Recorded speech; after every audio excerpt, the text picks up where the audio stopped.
Você está no Professor Alexandre Santos Podcast, onde a gente não foge da polêmica, a gente debate e encontra a solução.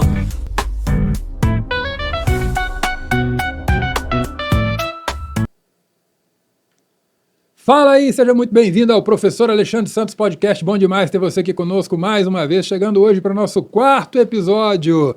Um podcast jovem, mas com opiniões maduras, ou no mínimo corajosas, né? Podemos dizer assim. Hoje recebendo aqui mais uma vez como meu co-host, meu amigo Felipe Bastos, advogado, piloto de avião e homem de opiniões polêmicas. Beleza, Filipão? Beleza, Alexandre? É um prazer estar aqui novamente nessa bancada tão honrosa e obrigado novamente pelo convite. Estamos sempre aí. Sempre junto, a casa é sua, vamos nessa, né? Hoje nós estamos recebendo aqui um amigo que vai bater um papo com a gente, muito bom receber um cara que é do mercado, que sabe de varejo, que entende dessas coisas, porque o mundo tá uma loucura, você que está ouvindo esse podcast aí. Hoje nós estamos aqui no dia 2 de setembro de 2025, gravando esse podcast, mas tudo pode acontecer, é um programa temporal, você pode estar ouvindo no futuro, e aí você vai poder depois comparar as informações de hoje, como as coisas aconteceram mesmo de verdade, além da nossa opinião. E para debater isso tudo com a gente, hoje eu recebo aqui um cara, gente finíssima, é um consultor, palestrante, é especialista em varejo, mercado e consumo, Victor Mota. Beleza, Victor? Bom demais, Alexandre. E você? Beleza. Prazer estar aqui com vocês. Obrigado pelo convite. Seja bem-vindo, viu? Obrigado. Aqui a regra é simples, fala o que der vontade e depois corre atrás de advogados. Pode deixar. Não é bem assim não, mas fica à vontade, aqui não tem filtro. Para você que já acompanha, esse é um podcast onde você pode discutir as polêmicas com muito respeito, com bom humor, mas sem tirar o pé da realidade, né? Entendendo que o antagonismo, a opinião divergente é muito importante para a gente refletir, para a gente crescer, para a gente ir além. E para isso, a gente vai batendo um papo aqui, contando os casos. Para a gente começar esse episódio, eu preciso convidar aqui, agradecer os nossos apoiadores e patrocinadores, e eu não posso deixar de começar pela melhor internet de Minas, a melhor internet de BH e região, porque sem uma boa internet o podcast não vai pro ar e você não consegue assistir ou nos ouvir muito bem. Então deixa eu convidar aqui para dar um recado. Vem para cá, Raíssa, fala com a gente. E aí, galera, um recado importante da Implantar Telecom. Sabe o que garante que você assista a sua transmissão sem travar? Uma conexão estável de verdade. É só apontar a câmera para o QR Code aqui na tela e falar com a gente agora mesmo. Valeu, Raíssa. Tá aí o recado para você que está em Belo Horizonte, região, a melhor internet. Aí, ó, tá aqui, ó. Escaneia esse QR Code, tá no cantinho de cá. Escaneia esse QR Code aí para quem está nos acompanhando com imagem. Se você não está nos acompanhando com imagem, chama aí em Belo Horizonte e região Implantar Telecom 41410955, a melhor internet da região. Agradecer também aqui a Drones Barbershop, que também nos ajuda muito, dá um tapa no visu. A agência Logan, para você que quer dar aquela caprichada ali no marketing da sua empresa aí. A Avantic Editora tem aqui a coletânea de livros, está aqui do lado ali, ó, vocês vão ver, tá? Tá aqui, ó. Aqui, ó, a Avantic Editora, para você que nos acompanha com vídeo, a coletânea Foco em Resultado, mais algumas outras obras especializadas em bons negócios, para você que é do mundo business, não deixe de acompanhar. Também a Drones Car Wash, você dá aquele tapa no visu do seu carro, deixa bonitão, então você já vai lá para cortar o cabelo, já aproveita e dá um grau no carro também, fica maneiríssimo. A 3BF Agência e também a Logan, tamo junto, 3BF Agência Marketing Digital e a Logan Marketing para pousadas e negócios no mundo digital. A galera que nos apoia, a Aquíssima e a Ecobeer, inclusive, tá na bancada aqui pro meu co-host, meu debatedor convidado, essa água que é uma delícia, a água mineral da Aquíssima, toma aí, viu, gente, aproveita para ir tomando, porque essa aqui é refrescante e é a melhor. Vamos que vamos, começando o nosso programa de hoje, que é simples, viu, Vitor? Fica à vontade para entrar no meio da pauta, a gente vai falando, não fica esperando a oportunidade, não. Deu vontade de soltar uma polêmica aí, você abre agora o microfone aí, tá bom? Ó, meu pai falava, dá dinheiro, mas não dá liberdade, não. Pois não arrepende. Pronto, então esquece o que eu disse e me dá um dinheiro aí. Bora lá, você que está nos acompanhando aí, não deixe de curtir as nossas redes sociais, me acompanha aí no Instagram, Professor Alexandre Santos, separado por underline ali, o tracinho embaixo, e também nos acompanhe, se inscreva para poder dar uma força pra gente e avalie esse podcast. A gente sempre começa com um quadro que a gente gosta, que é a hora da gente fazer algumas reflexões sobre o mercado, e é o quadro Tá Barato, Tá Barato. Tá barato, tá barato. Alô, Vitão. Alô, meu amigo Filipão. Você que está aí nos acompanhando, hoje o dólar caiu, é verdade? Não, o dólar aumentou. Ah, não caiu não? Não. Cancela a viagem pra Disney então? Ferrou. Não vai dar mais pra ir pra ver um Mickey não, você vai ter que cancelar essa viagem. Pra você que está acompanhando aí de outra data, você que está assistindo em tempo futuro, né? Compare o valor do dólar hoje que você está assistindo com o dia o dia que nós gravamos. E aí, vamos lá. O dólar caiu? Não, não caiu. Eu queria falar que o dólar caiu, mas não caiu. O dólar subiu. Tinha gente achando que ia cair, Filipão, por causa do comércio exterior tendo dificuldade, por causa do tarifaço do Trump e etc. Tinha gente apostando que o dólar ia cair. Para a pessoa comum que não entende isso muito bem, Vitor, que é da área, né, de varejo, de mercado, de consumo, né, vamos ver se o dólar também impacta para as pessoas no dia a dia. Deixa sua opinião aí. Mas e aí, subiu? Subiu quanto, Filipão? Subiu 2,3% na última semana. Tá barato, tá barato. 2,3% é nada, né, gente? É pouquinho demais. Isso tem impacto real na vida das pessoas? Demais, Alexandre, mas é muito mesmo. Vários dos produtos que a gente consome são cotados em dólar. Por exemplo, o café, né? Esse cafezinho do dia a dia que você toma ali, se o dólar tá caro, ele vai aumentar o preço. O pãozinho de cada dia, boa parte da farinha de trigo, ela é importada. Então, o aumento do dólar tem um impacto significativo no pãozinho aí que está na sua mesa, né? Além disso, uma série de outros produtos que tem a sua cotação em dólar, assim como o petróleo, os combustíveis, que são cotados em dólar e que tem um impacto muito relevante no preço de todos os produtos aqui no Brasil. Será que é por isso, então, que o segundo tá barato é combustível? Deu uma reduzidazinha. E aí, o dólar subiu, o combustível baixou. Bom, a gente tem uma atuação forte do governo para melhorar a imagem e diminuir o impacto na vida das pessoas e faz com que os combustíveis tenham uma queda nas refinarias, mas de uma forma artificial, o que gera prejuízo para a Petrobras, mas gera umas pequenas quedas de preço no nosso dia a dia, né? O quanto que isso é bom? É bom porque a gente paga menos para encher o tanque do nosso carro, né? Mas, a longo prazo, isso é sustentável ou não é? Aí fica uma discussão que, né, de como que vai ser o futuro da Petrobras e das nossas empresas. De forma alguma, qualquer intervenção estatal diretamente no preço da Petrobras torna-se sustentável a longo prazo. Isso é igual tentar controlar o dólar, né? Isso fez quase que o Brasil quebrasse lá em 1994, com relação a manter a dolarização, né? Que quando explodiu saiu de 1 para 3, né? No governo Collor, isso quase quebrou o Estado, né? O Estado não tinha mais como controlar a demanda de dólar. Então, assim, essa intervenção estatal, ela ocorre de várias formas. Uma é atentando diretamente dentro da gestão da empresa, reduzindo aí o preço do petróleo na saída da refinaria, ou até oferecendo comprar, né? Que aí é o governo comprando petróleo, o petróleo para não dar tanto prejuízo assim, mas quem paga essa conta é o contribuinte. No fim das contas, somos nós que pagamos sempre, né? Mas o governo também vive um dilema, né? Que é o dilema da balança comercial e da inflação. Um dólar elevado favorece as exportações e é bom para o país, porque gera emprego aqui dentro. Por outro lado, eleva a inflação, eleva o preço dos produtos, que é ruim para a população, que vai precisar gastar mais em produtos básicos. Então a gente vive sempre esse dilema entre estimular uma alta do dólar e controlar a inflação para a gente realmente garantir uma qualidade de vida mínima para as pessoas, um poder de compra mínimo. Ô, Vitor, você falou muito bem, porque às vezes as pessoas pensam que o dólar não tem impacto direto na vida delas. E são pessoas que falam assim, eu sou um cidadão comum, eu não uso dólar, eu mal vivo com salário e meio, 2 salários, né? E aí você deu um exemplo logo no início, né? O cafezinho, né?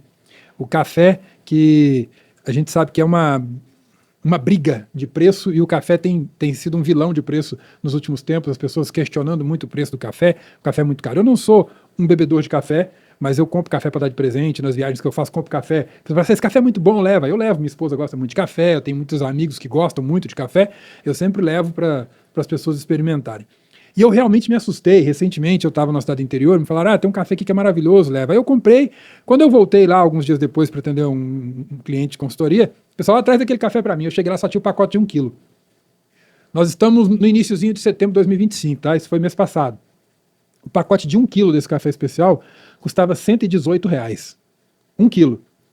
Rapaz, eu olhei para aquilo e falei, rapaz, não sei quem tá mais caro, a picanha premium ou o café especial. E aí eu fiquei meio assustado com o preço daquilo, sabe? Agora eu fico imaginando, se o dólar sobe, o café sobe ainda mais.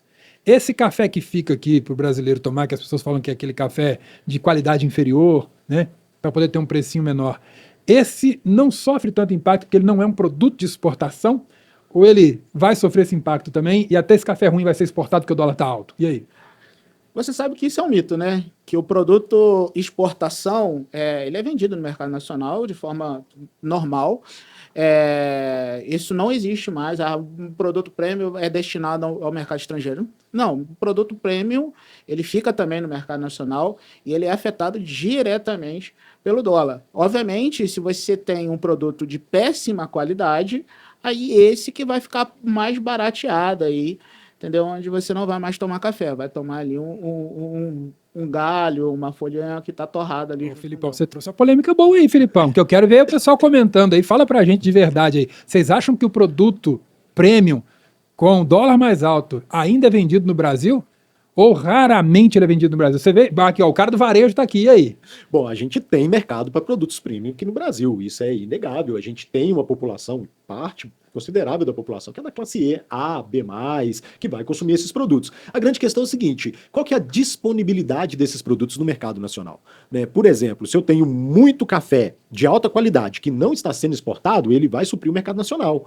E para suprir o mercado nacional, ele vai abaixar, vai ter seu preço reduzido. Quando eu reduzo esse preço, automaticamente o café comum, ele também vai ter esse preço reduzido. Para exemplificar e ficar mais claro, pensa num carro. Você tem um Corolla hoje que custa 160 mil reais. E você tem um Onix que custa 100 mil reais. Se o preço do Corolla cair para 130 mil reais, mais pessoas vão preferir comprar o Corolla do que o Onix ou não? E aí, naturalmente, para você vender mais Onix, você vai ter que reduzir o preço do Onix também. Então, se você não exporta tanto o café premium e ele é redirecionado para o mercado nacional, isso impacta também no preço do café comum. Lei da oferta e da demanda na economia. Vou criar polêmica em 2 pontos. Primeiro, tem uma geração Nutelinha aí que vai preferir o Onix, porque o Corolla é carro de tiozão. E mesmo por isso o cara vai fugir do Corolão, entendeu? Porque é gosto, gosto. Mas tudo bem, essa foi só para não perder a piada.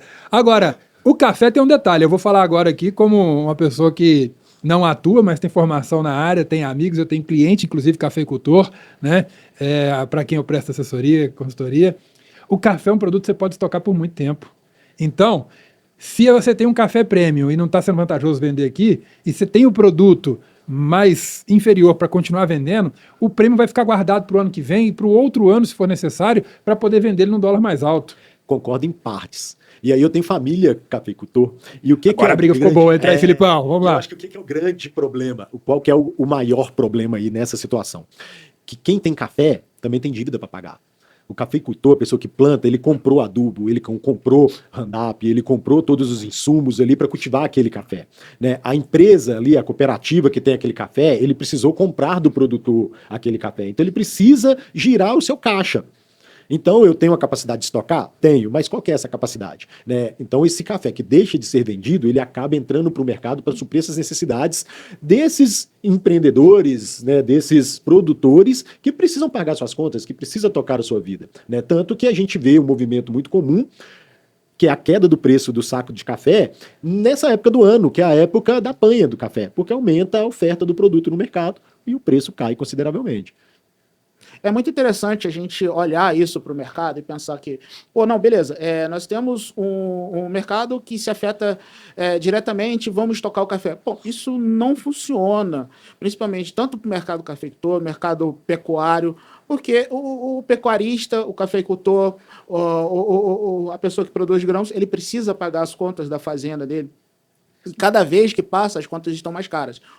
O adubo subiu de preço de forma absurda, né? Principalmente com a guerra da Ucrânia e a falta de insumos para fertilizar o chão. Isso afeta o preço da pecuária, porque você precisa de gramínea para poder alimentar o boi. Isso afeta o preço do café, que você precisa preparar o solo para poder fazer a plantação. Nós estamos na época de safra agora, né? Então tá na colheita. Isso faz com que, normalmente, o preço do café abaixe um pouco, né? Mas a tendência é que o café aumente cada vez mais de preço, né, ao longo dos anos, e a gente está vendo uma ascendência hoje não só no café, no azeite, no óleo. O óleo que você comprava a R$1 e pouco, hoje você não consegue comprar um óleo de soja por menos de 5. Né? E aí a gente está falando de óleo de soja da pior qualidade. Os óleos melhores estão aí sendo vendidos litro a R$20, R$30. O azeite nem se fala. O azeite é um exemplo clássico, né? Que era ali 20 e poucos reais o meio litro, né? E de repente foi para R$50.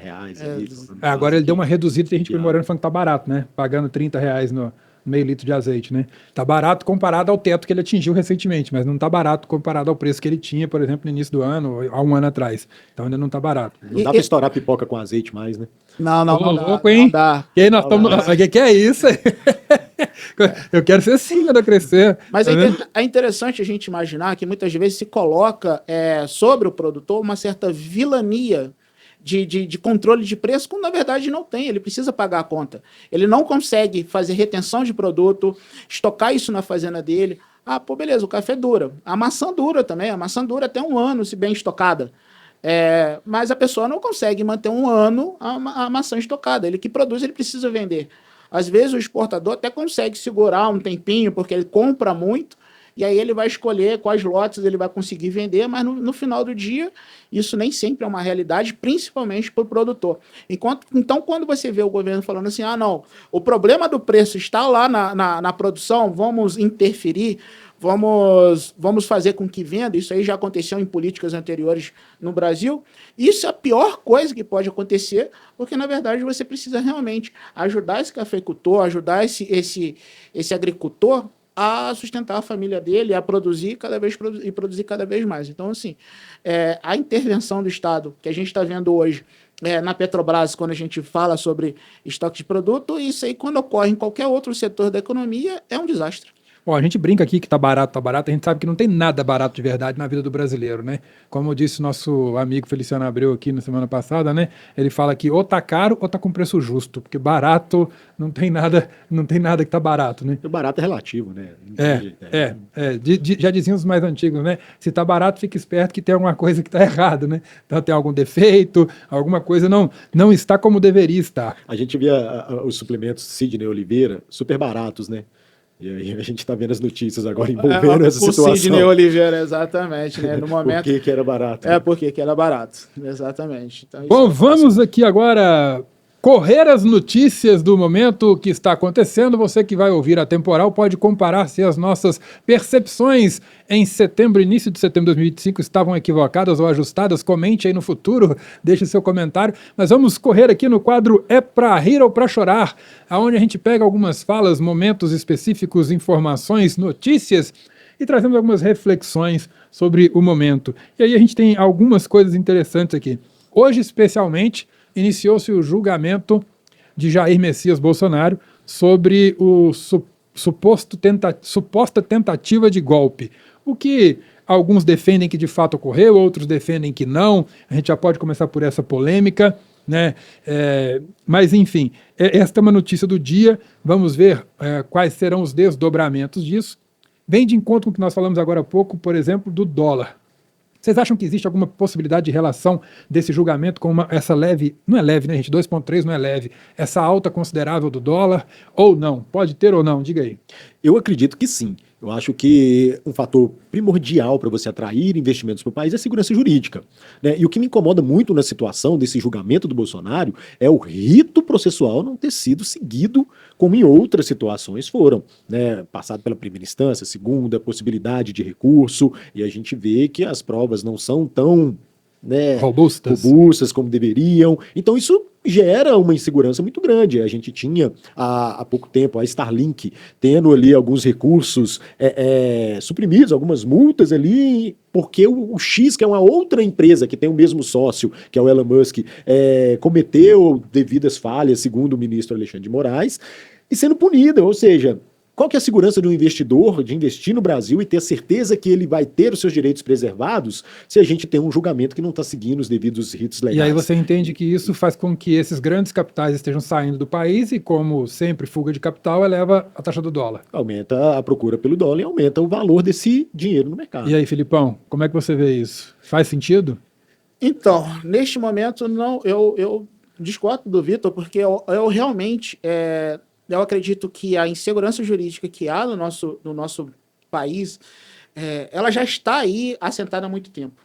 Essa mudança do dólar está muito ligada a várias outras questões, né, de investimento. Nós temos aí uma boa produção agrícola nos Estados Unidos, faz com que ele atraia investimentos para dentro dele. Então, assim, várias questões, a própria tarifaço... a curto prazo pode fazer também com que o dólar aumente de preço. Então, são várias questões que interferem diretamente na alta do dólar, mas a insegurança jurídica aí pelo julgamento do Bolsonaro, eu não acredito que isso interfira diretamente no dólar. Mas a insegurança jurídica se estabeleceu lá atrás, quando começou aí a bloquear a Starlink e essas questões, mas para falar a verdade, sim, ela não começou, ela só se avolumou, porque eu lembro que em 2017, conversando com um empresário alemão, ele falou assim, cara, eu não invisto no Brasil. Por quê? Lá muda o governo, muda tudo. Então, assim, essa insegurança jurídica afeta muitos europeus e muitas pessoas que querem investir no Brasil, mas não têm coragem exatamente por conta disso. É para rir ou para chorar? Me conta aí, você que está acompanhando agora em data recente, quem está em data futura, leia os comentários anteriores, se divirta com os erros, equívocos e acertos desta bancada, deste podcast, né? Mas coloca aí pra gente. Vem de encontro com isso também. Até só para complementar, Diga. antes de você falar, acho que até para quem gosta de apostar, é um momento bom, né? Se você acha que tem relação ao aumento do dólar com o julgamento do Bolsonaro, e você acha que ele vai ser condenado, compre dólar. Porque se a teoria estiver certa, o dólar sobe assim que sair a condenação. Se você acha que não tem relação, né, Vende seus dólares. Vende os dólares. Vende os dólares que está em alta. Vende os dólares que está em alta. Bom, mas a gente sabe que a política, o ambiente político, ele é feito de discursos, né? E aí, a gente sabe que o resultado desse julgamento vai inflamar um dos dois lados, que nós estamos vivendo um momento de radicalismo, né, do eles contra nós, nós contra eles, e na minha opinião isso é muito ruim, isso é prejudicial para todo mundo, é prejudicial para o país, é prejudicial para o futuro dos nossos filhos. A boa política ela é feita de diálogo, e aí com o tempo ela foi se tornando em politicagem, que politicagem não é um diálogo sobre opiniões divergentes, mas sim como achar um meio de se beneficiarem, né? de garantir o melhor para eles que governam e esquecer os interesses daqueles que os elegeram, né? E aí essa politicagem é muito, muito ruim, mas a política ela é necessária. Há quem questione, quem reclame, quem efetivamente não gosta da democracia e deseja outro modelo de governo. Eu acho que a democracia não é perfeita, mas ela é a melhor opção que a gente tem até o momento. Então, há de se considerar isso. E aí, no meio disso tudo, vem hoje uma fala do presidente Lula em São Paulo, nessa terça-feira, dizendo que ele não tem expectativas em relação ao julgamento do seu principal adversário. E faz uma fala de defesa da presunção de inocência e diz esperar que haja justiça no julgamento do Bolsonaro. Como que uma fala dessa ressoa para vocês, assim? Justamente de quem? Uma fala dizendo que defende a presunção da inocência das pessoas, que a justiça seja feita e que ele não tem expectativas nenhuma sobre esse julgamento. Se você pegar algumas falas, né, mais recentes do Lula, você vai ver que ele está inflamando todo mundo contra todos o tempo todo. Agora, nessa semana, a gente teve uma fala dele querendo linkar um vídeo do Nicolas de janeiro a problemas ali, a movimentações financeiras feitas pelo PCC de 2020 a 2024. Ou seja, não tem uma coerência. Ele é um político e ele está sempre tentando se beneficiar das situações ali. Ele joga pra galera. Exatamente. Fala pro povo aplaudir. Exatamente. E você, Filipão? Bom, eu tenho um pensamento que eu acredito que realmente o Lula não deve estar gostando muito desse julgamento, não, porque o Bolsonaro está tendo palco, né? Ele está todo dia no Jornal Nacional como notícia aí para todo mundo. Então, pô, quem é de esquerda que está lá torcendo, não realmente vão ver a justiça e tal, tudo mais, tá aí, de certa forma, direta ou indiretamente, talvez até ajudando a eleger, como inelegível, mas ajudando a eleger os afiliados dele aí posteriormente. É a mesma coisa que que aconteceu no Lula, né, quando ele voltou para a presidência. Então, assim, tá tendo um palco aí para o Bolsonaro de forma gigantesca. Enfim, eu realmente acredito que o Lula não deve estar gostando muito desse palco que está tendo o Bolsonaro, não. Então, aí acho que a ideia dele foi tentar minimizar isso aí. Vou trazer uma reflexão rápida aqui para vocês. Há cerca de 10 dias atrás, tínhamos pesquisas apontando que Lula venceria Bolsonaro ou qualquer candidato da direita na próxima eleição. Saiu agora, recentemente, se não me engano, ontem, uma pesquisa onde Bolsonaro venceria Lula numa possível próxima eleição presidencial. Na minha opinião, para a direita, o melhor cenário seria ter Bolsonaro disputando a eleição. Por quê? Porque se Bolsonaro for condenado à prisão, inelegível, etc., isso inflama ainda mais todas as pessoas da direita, e se a direita tiver a capacidade de se aglutinar em um único nome, ela tem muito mais possibilidade de vencer o Lula por essa inflamação, por essa força que a direita vai ganhar pela revolta de achar que é uma condenação política injusta, e isso pode se tornar um capital político para a direita. Por outro lado, se Bolsonaro for absolvido, a maior parte da narrativa da direita vai perder força. E ele seria, na minha opinião, hoje, o rival ideal para o Lula disputar a eleição, com mais chances de vitória. Porque ele é um candidato que o Lula já venceu na urna. Ele é um cara que ele sozinho não vai aglutinar toda a direita, porque tem gente querendo assumir esse espaço, mas que não vai querer caminhar efetivamente ao lado dele, ou vai fazer isso de maneira mais tímida um pouco. Então, o meu entendimento é que, inclusive, o Supremo, eu imagino que nesse julgamento existe um certo constrangimento de absolver, para não dizer que foi coagido por forças americanas. Mas, se ele não absolver Bolsonaro, para não dizer que foi coagido, né, que os Estados Unidos colocou pressão na justiça brasileira, não absolver, o efeito colateral pode ser uma direita mais inflamada, muito mais aguerrida para disputar, porque eles terão um mártir. E aí a gente tem um problema. Então olha como é que essa mecânica, né, essa dinâmica, ela traz algumas realidades. Mais uma vez, eu fico curioso para quem vai ouvir isso aqui lá no futuro, para dizer o que esses caras estavam falando. Esses caras eram magos ou eram uns asnos? Vamos ver como é que vai ser isso no futuro. Eu concordo com o Felipe que, assim, eu acho que em qualquer um dos cenários, Bolsonaro sai fortalecido. Ele pode não ter os seus direitos políticos, mas ele sai com a imagem muito fortalecida. Primeiro, pela lembrança... Ele já não tem, ele já está impedido. Ele já está impedido de se eleger. Sim. Agora seria uma condenação criminal, né? Por uma tentativa de golpe que no final do dia eu acho que é uma forçação interpretativa da lei. Sinceramente, eu não vejo ali. Eu vejo uma baderna generalizada que foi ali feita pelas pessoas, mas uma tentativa de golpe. Com aquela falta total de organização, sem nenhuma cabeça. E com o conluio das forças militares e de segurança pública do Distrito Federal, que tinham sido, que estava já no governo Lula, enfim, realmente eu acho que dali uma forçação de barra, e até onde se sabe, todo mundo já sabia que aquela manifestação estava marcada. Sim, mas eu acho que, sem entrar no mérito se ele é culpado ou inocente, eu acho que o processo, o rito legal não foi seguido. Ele deveria ser julgado na primeira instância, na segunda, né, para chegar na terceira instância, para chegar no STF. Mas eu acho que, de qualquer forma, ele sai muito forte disso tudo, né? No livro A Lógica do Consumo, né, do Martin Lindstrom, ele faz algumas experiências baseadas na neurociência e mostra que governos no mundo todo gastaram milhões e milhões de dólares para incentivar as pessoas a não fumarem. E isso tinha um efeito contrário, porque as pessoas, ao verem aquelas propagandas, sentiam vontade de fumar, assim como quando viam as propagandas do próprio cigarro. E eu acho que a presença do Bolsonaro na mídia, nos telejornais, nas redes sociais, o tempo todo, né, cita-se o nome Bolsonaro o tempo todo hoje em dia no Brasil. Isso faz com que ele ganhe uma força muito grande, que as pessoas associem ele a um candidato viável. E, se não for ele, será um candidato apoiado por ele que dará essa força. Agora a grande questão é o que o Alexandre falou, a capacidade da direita de se unir em torno de um candidato único, seja ele qual for. Que sempre foi um defeito da direita, né? A direita historicamente sempre teve esse problema, né? Muitas vaidades e pouca capacidade de articulação. De aglutinar em uma única pessoa, né?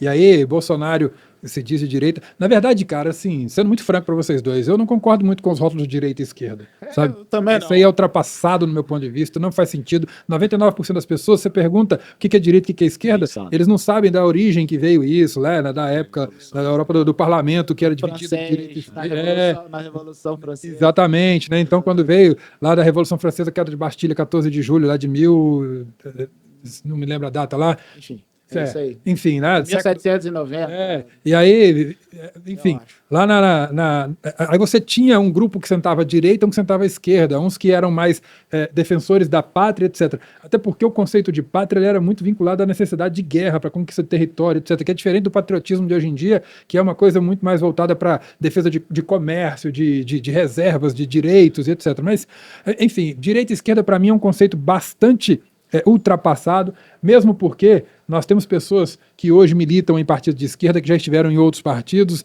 No Brasil, as pessoas flutuam entre partidos com muita facilidade, até porque partido aqui ele é obrigatório para eleição. Isso acaba levando, né, para um movimento partidário muito grande. Muitas pessoas achavam, por exemplo, que antigamente pessoas falavam que a FHC era direita porque ele disputava com Lula. E não era, entendeu? Era PSDB, nunca foi direita. Nunca foi. Sabe? Nunca foi Esquerda direita. até no nome, né? Partido Socialista. Exatamente. Então as pessoas falam, ele era de Social-democrata. direita. E as pessoas achavam que os partidos tinham cores azuis, né? Como era o PSDB, por exemplo, também era partido de direita, e os vermelhinhos de esquerda. E não é isso, entendeu? Nosso país, depois do governo militar, da queda do governo militar, ele foi governado praticamente por governantes de esquerda o tempo inteiro. O tempo todo. E o primeiro cara que veio com bandeira dizer que era de direita e etc. foi Bolsonaro, que conseguiu surfar a onda do marketing digital. E eu me lembro que eu ainda cheguei conversando com um deputado federal um pouco antes da eleição que Bolsonaro se elegeu presidente. Eu falei que ele ganharia, o deputado falou para mim assim, você é louco? Mas não vai nunca, ele não tem articulação política e tal, etc. Eu falei, mas o cara está muito forte no digital. Internet não ganha eleição, não. Olha aí. Olha onde é que nós chegamos. Então tem muita coisa que acontece que as pessoas às vezes não estão vendo porque o eleitorado vai mudando. E as pessoas ainda estão vinculadas a um rótulo de direita e esquerda que está, na minha opinião, muito ultrapassado e que ambas as ideologias de direita e de esquerda que defendiam hoje já permeiam o campo uma da outra, sabe? Mas Só que com outras linguagens. A democracia brasileira, desde de 1988, né, que a Constituição foi promulgada, ela, de certa forma, ela é recente, né? O voto consciente, ele está recente, né? A gente está aí falando em 40 anos, mais ou menos, um pouco menos. Então, como está muito recente, eu acredito que a gente tem muito para evoluir, mas a gente já está evoluindo. A gente está começando a pensar sobre a questão dos governos populistas, porque essa é uma fórmula do populismo, nós contra eles. Então, o governante populista, para ser eleito, ele precisa ter um algoz. Bolsonaro, para ser eleito, ele precisava de um algoz. O Lula, para ser eleito, ele precisou de um algoz. Então, o PSDB, quando brigava com o PT, ele precisava de um algoz. Então, imaginou ali que o PSDB era de direita e o PT era de esquerda, quando, na verdade, os dois são originários do mesma árvore. Para quem não conhece bem o termo, vamos esclarecer para quem nos ouve, nos assiste aí, que fica algoz, quem que é esse? Que bicho é esse? O inimigo declarado. O seu carrasco. O arqui-inimigo. O malvadão. O Lex Luthor do Superman. Aê! Agora traduziu bonito. Bom, eu vou trazer mais uma notícia aqui, que a gente já está caminhando para o final desse podcast. Quando o papo tá bom, o tempo voa, já dizia a vovozinha, né? Mas eu quero trazer aqui informação interessante. Esse aqui me chamou a atenção, que eu acho que pode ser curioso para algumas pessoas e pode nos trazer algumas reflexões também. As pessoas acham que o mundo está tranquilo, né? O mundo é só aqui onde a gente vive, que a gente está vendo, né? Porém, houve um desfile militar na China. Não sei se vocês acompanharam isso. Vocês acompanharam isso, senhores? Desfile militar na China agora, recentemente? Não? Não. Pois é, mas a China fez uma exibição militar com a presença de países aliados, tá? Comemorando os 80 anos do fim da Segunda Guerra Mundial, onde ela apresentou suas novas armas, seu novo poderio militar, né? E fez questão de mostrar isso para dizer que eles não estão aquém de nenhuma potência militar no mundo. Não duvido. Bom, a China, historicamente, você vê que ela foi se organizando a sua economia, a sua matriz econômica, e foi evitando guerra com todo mundo. Você já reparou que enquanto o mundo ia brigando, a Guerra Fria, né, algumas pequenas guerras no Oriente Médio, a China sempre, eu acho que é um recado meio que, não mexa comigo, porque eu sei me defender, mas eu não acredito que seja um país que vá atacar e vá começar grandes guerras. Eu acho que é mais um recado de deixe meus mercados, não mexa comigo, se você me atacar eu sei me defender, né, e deixa eu continuar crescendo a mais de 2 dígitos todos os anos aqui, me tornando essa potência econômica mundial. Né? Eu acho que é muito já é a segunda maior potência econômica mundial, está lutando para conquistar a posição de primeira. Os Estados Unidos reagindo. Já tem a intenção de trabalhar com uma moeda deles, até porque eles têm sanções também, né, como uma moeda de câmbio internacional. Né?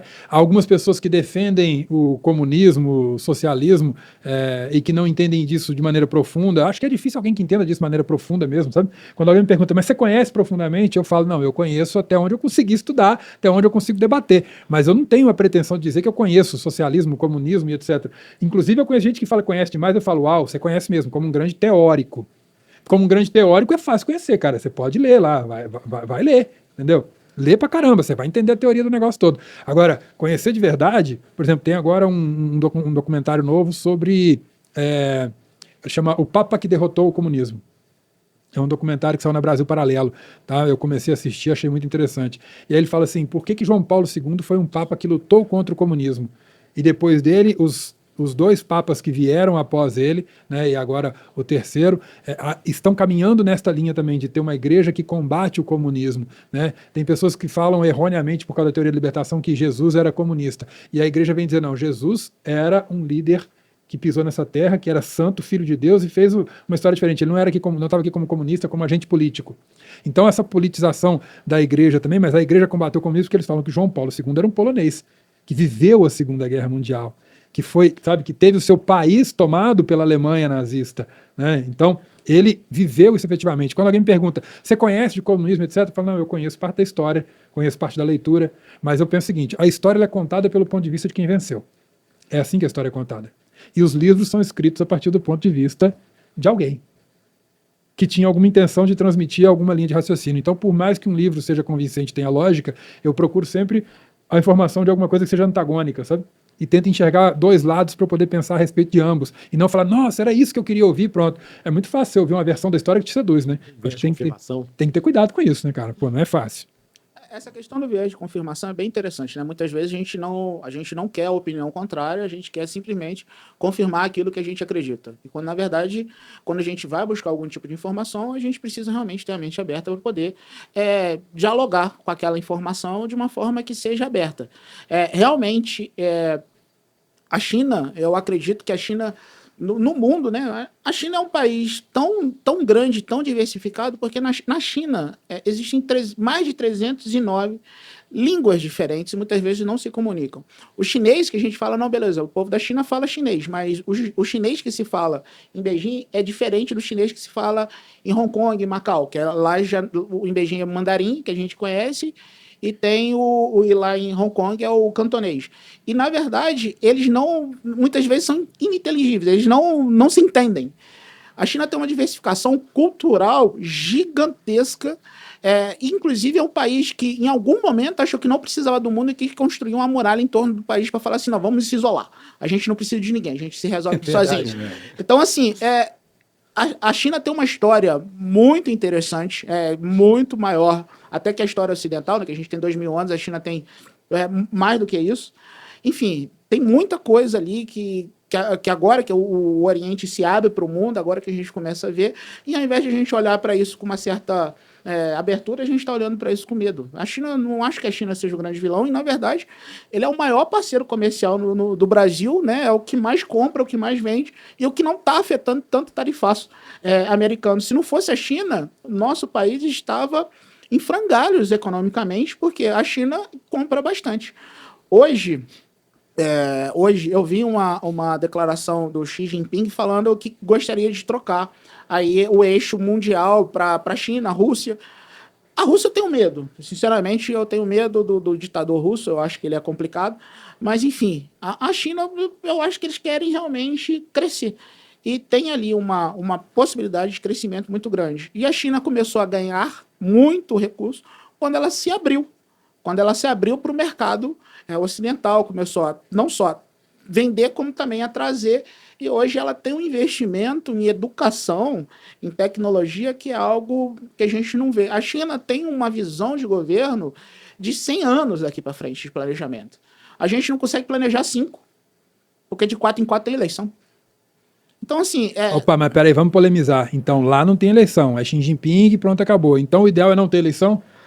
Atrapalha nosso planejamento? Vamos polemizar! Agora eu quero ver. E aí? É pra rir ou pra chorar? É uma coisa cultural muito forte, sabe, cara? Eu acho que o Brasil, é muito fácil a gente olhar para os políticos ali e julgar. Mas como é que é a atitude do brasileiro no dia a dia, cara? O político, ele é o espelho do povo, né? A gente tem um povo que, na menor oportunidade, tá roubando qualquer coisinha. E eu não tô falando de gente ruim, eu tô falando de gente boa, de gente de família, de gente que tá ali e as pessoas querendo levar vantagem o tempo todo, né? Eu acho que essa cultura, ela é muito muito ruim. Eu acho que a gente colocar o empresário como um vilão, como um malvadão, isso é muito ruim, porque a gente não estimula o empreendedorismo, não estimula a inovação, não estimula o surgimento de novas ideias, novos negócios. A gente está sempre querendo punir as pessoas que investem. Diferente da China, que fez o quê? Aproveitou o movimento dos Estados Unidos de desindustrialização, de tirar a parte da indústria dos Estados Unidos, mover isso para a China porque era mais barato, começou a produzir, aprendeu a inovar, começou a investir na inovação, chips, computadores, né, inteligência artificial, e isso foi o motor da economia da China. Bom, eu peguei um gancho na fala do Filipão aqui, mas antes de eu deixar o Filipão voltar aqui, eu vou só fazer um anúncio, agradecimento rápido aqui aos nossos patrocinadores. Eu vou deixar, que eu fiz de propósito um gancho aqui, mas eu preciso agradecer aqui aos nossos amigos patrocinadores que também nos ajudam a manter este podcast no ar. A Implantar Telecom, a melhor conexão em Belo Horizonte e região, com planos de 600 MB, de 1000 MB, com Wi-Fi 6, com NBA, Certo, a Sky+, Paramount, Max, Deezer, tudo dentro do seu plano. Fica aí para você a recomendação, acompanhe aqui, ó, tem na nossa tela, ou então você pode ligar no telefone 4141-0955 em Belo Horizonte e região para ter a melhor internet do Brasil na sua casa e na sua empresa. Também a Drones Barbershop, nossos amigos da Drones Barbershop, que nos ajudam lá e dá aquele tapa no visu, deixa o cabelo da turma bonito, a agência Logan, a Avantic Editora, que está ali com o livro, a Drones Car Wash, 3BF Agência, a Aquíssima e a Ecobeer, a turma que nos apoia e coloca esse podcast no ar junto conosco. Agora, voltando aqui, eu cortei o Filipão, trouxe uma polêmica danada, né, Filipão? Vou te fazer uma pergunta para poder voltar na sua resposta, porque eu fui bastante capicioso agora. Foi bastante. Bastante. Mas eu vou voltar com a pergunta para você. China é capitalista, comunista, ditatorial ou é um híbrido esperto disso tudo? Ela parece navegar assim como um híbrido esperto disso tudo. Quando a gente estava falando sobre eleição, então não é bom ter eleição, não. É bom ter eleição. Só que a nossa democracia, por uma questão, talvez, que agora que a gente começa a ter liberdade de voto e essas questões todas, isso não tem tanto tempo, gente. Isso é recente. Ainda precisa amadurecer. Para amadurecer, a gente precisa sair desse ciclo populista de governos, onde a gente vai ter um contra o outro. Então, na verdade, a gente não evolui. Quantas vezes você pode ter visto na sua cidade, mudou o prefeito, muda todas as políticas de implementação e crescimento da cidade, no estado, no país. Então, enquanto a gente tiver esse movimento de o que o outro fez não presta, simplesmente porque não presta, porque o outro é meu inimigo, a gente não tem ali o bem comum sendo o que a gente está mirando como povo e o político como político, né, na verdade, fazendo política. Então, essa democracia populista, ela, no meu entendimento, ela me parece ser prejudicial, sim. Um governo estável da China que tem uma quantidade de história muito grande é bom? Não, nem tem coisas ruins lá. Mas do mesmo jeito que tem eleição... Falta de liberdade, por exemplo, para ter opinião, para divergir, é péssimo. Tem várias questões, mas também tem várias questões que estão ali crescendo. A quantidade que eles investem em educação, mandam pessoas para fora e para voltar para o país, e as pessoas voltam para o país. Não só a China, a Índia, o Japão faz isso, muito grande. Então, assim, são países culturalmente diferentes, a gente não consegue nem imaginar como é crescer lá, né? Pra gente é uma coisa fora do nosso comum. Mas do mesmo jeito que a gente estava falando aqui de falta de eleição no Oriente, a eleição também na Europa, em vários países europeus, como a Alemanha, a Inglaterra, no final do dia é bom. É bom, traz ali, e mesmo assim eles continuam crescendo, eles continuam aumentando. A Inglaterra tem eleição de primeiro-ministro, mas a gente tem um governo estável ali, que a monarquia se mantém. Sinceramente, se me perguntar o que é melhor, eu confesso que eu não saberia lhe dizer, e acho que nem a história saberia lhe dizer qual que é o melhor. Mas o que eu sei é que a democracia populista ela não é boa para ninguém. Eu acho que é muito assim, tudo na vida tem dois lados. Tudo tem um lado bom. Até assim, você vai fazer uma atividade física, é bom, você melhora sua saúde, mas você corre o risco de machucar, né? Então, na democracia, cara, é ótimo. O mundo comprovou que a maioria dos países desenvolvidos são os países mais democráticos, né? E a gente tem alguns exemplos talvez a China, o principal deles, de países com ditaduras que sejam prósperos, né? E o grande problema disso é que você fica refém da cabeça do ditador. Se esse ditador ele tem boas intenções, ele vai levar o país para um caminho seguro e próspero, mas a grande maioria não, é egoísta, olha para si mesmo e faz o país declinar. A gente vê o Hugo Chávez lá na Venezuela, podre de rico, e a Venezuela sentado na maior reserva de petróleo do mundo, e o povo passando fome, né? Então eu acho que a democracia, a história, os dados, o número de países que dão certo, que se desenvolvem, são prósperos no regime democrático é muito maior do que a ditadura. O tempo Então, está acabando, nós vamos ter que encurtar. Eu vou fazer uma pergunta aqui para vocês. A gente está falando de prosperidade, etc. Vocês lembram o nome da pessoa mais rica do mundo? Elon Musk? É o que todo mundo acha, né? Eu tenho uma opinião que é diferente. Porque esse aí é uma pessoa que declara, né, o seu patrimônio. Você acha que o Putin, você acha que o Xi Jinping não tem mais dinheiro que o Musk? Quando você fala que todas as grandes empresas da China, o sócio majoritário é o governo? E o governo é quem? Ele tem mais poder, né? Mas talvez não mais patrimônio, né? Ah, Direto. será? Indireto. É uma boa discussão. E aí, tá vendo? É uma coisa pra pensar, porque é a vaidade dizer, né? Eu sou o cara mais rico do mundo, né? Tinha aquelas listas da Forbes, não sei o quê, né? Dos maiores milionários do mundo, tal, etc. E, na verdade, a gente tem algumas pessoas ali que estão com o poder na mão delas ali, fazendo fortunas, controlando um país como se fosse seu, e que de fato é, porque ele não permite que o governo saia da sua mão. Se a gente for analisar dessa forma, talvez essas pessoas que controlam tanta riqueza não sejam exatamente aquelas que a gente acha que são as pessoas mais ricas do mundo, né? Mas aí você está diferenciando a riqueza mensurável com o poder.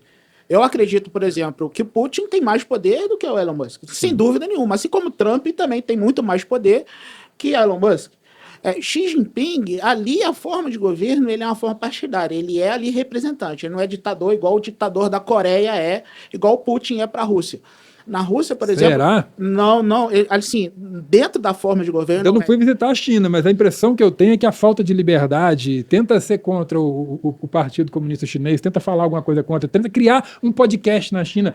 Você não usa, você usa a rede social limitada. E, então... a pergunta que se fala é o seguinte, tá, beleza, você fala isso para o chinês, ele vai te perguntar, para quê? Se aqui tá funcionando.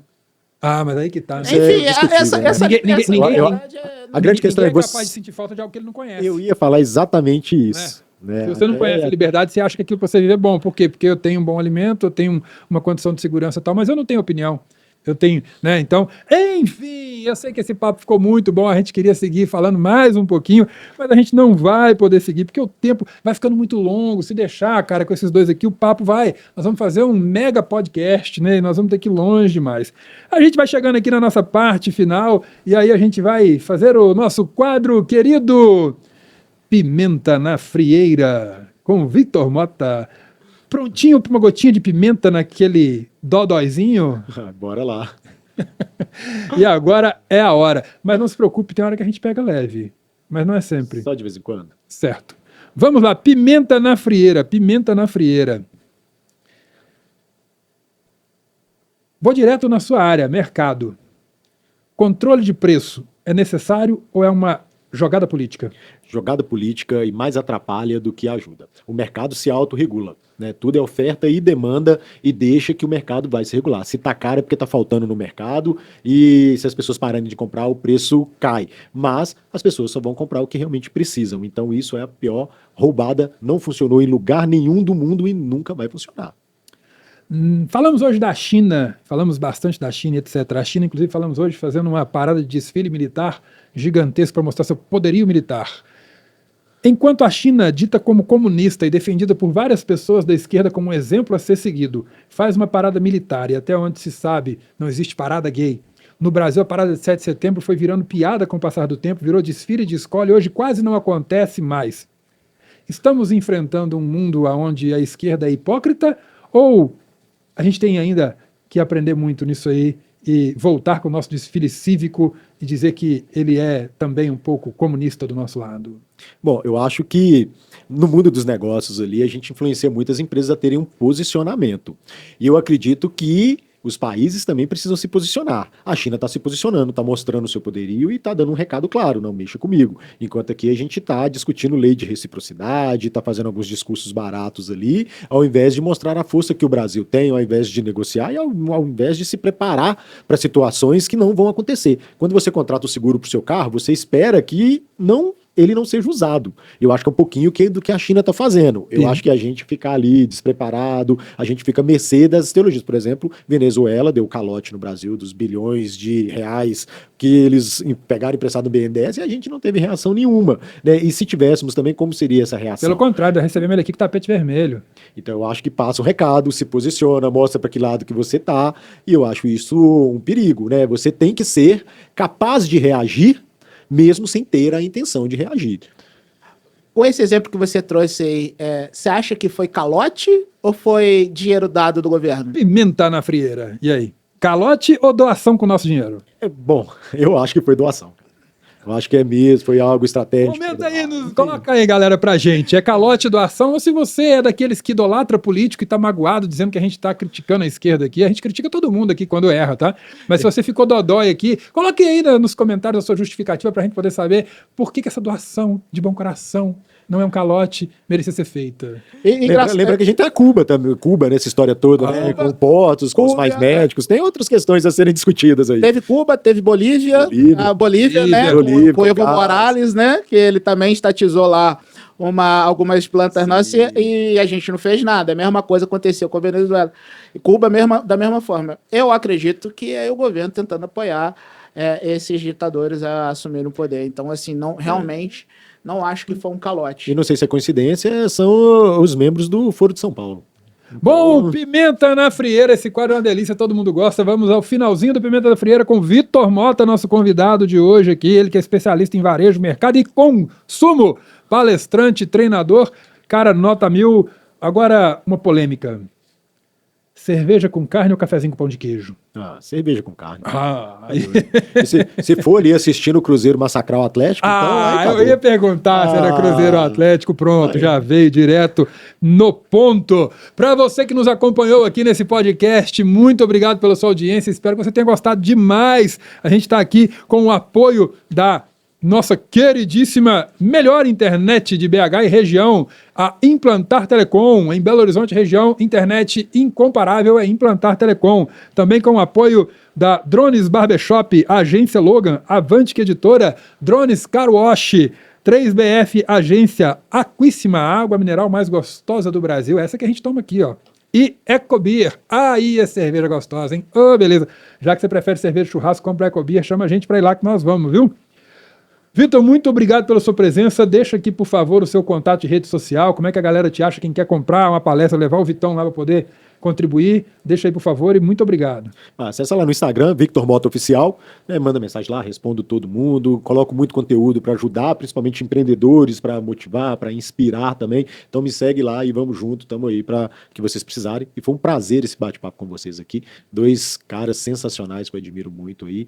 E é sempre bom estar junto de gente boa como vocês. Obrigado. Obrigado, alegria. Agradecer meu irmão, co-host, advogado, piloto de avião e homem de opiniões polêmicas, porém muito sensatas, Felipe Bastos. Obrigado, Filipão. Muito obrigado, Alexandre, por aceitar aqui essa pessoa que está aqui realmente para poder debater. Obrigado, Vitor, pela presença, foi muito elucidativo. Teve uma coisa que nós precisamos... Você precisa voltar aqui para a gente poder conversar sobre mercado e sobre marketing. Como é que isso funciona... E isso afeta tudo, inclusive não só a política, a eleição. E eu gostaria de um dia a gente poder debater essas questões para verificar até que ponto a gente escolhe, até que ponto a gente é manipulado. Cara, será um prazer discutir isso aqui com você, porque isso influencia em tudo, inclusive nos nossos relacionamentos, né? O seu posicionamento, sua postura vai definir se sua mulher gosta de você ou não. Então, assim, é uma área muito interessante da gente discutir, da gente conversar, e aí seria um prazer voltar aqui pra gente bater um papo. Tá feito o convite, vai voltar em breve e aproveitar quando você voltar também pra você trazer dicas para o consumidor, para ele entender o ponto de vista de quem faz realmente o mercado de varejo ali, para ele poder achar as melhores oportunidades de compra e etc. Para você que nos acompanhou aqui, muito obrigado, foi um prazer enorme estar com vocês, nós estamos aqui em Belo Horizonte. Para você que chegou agora e curtiu, conta para um amigo, manda esse episódio para lá. Se você está pegando um recorte e gostou, manda também para alguém, nos siga aí nas redes sociais e acompanhe Professor Alexandre Santos Podcast. Eu estou no Instagram, Professor Alexandre Santos, separado por tracinho embaixo ali, o underline, ou o underscore, tá? E não deixe de nos acompanhar no YouTube e nas outras plataformas. Valeu, muito obrigado, até a próxima!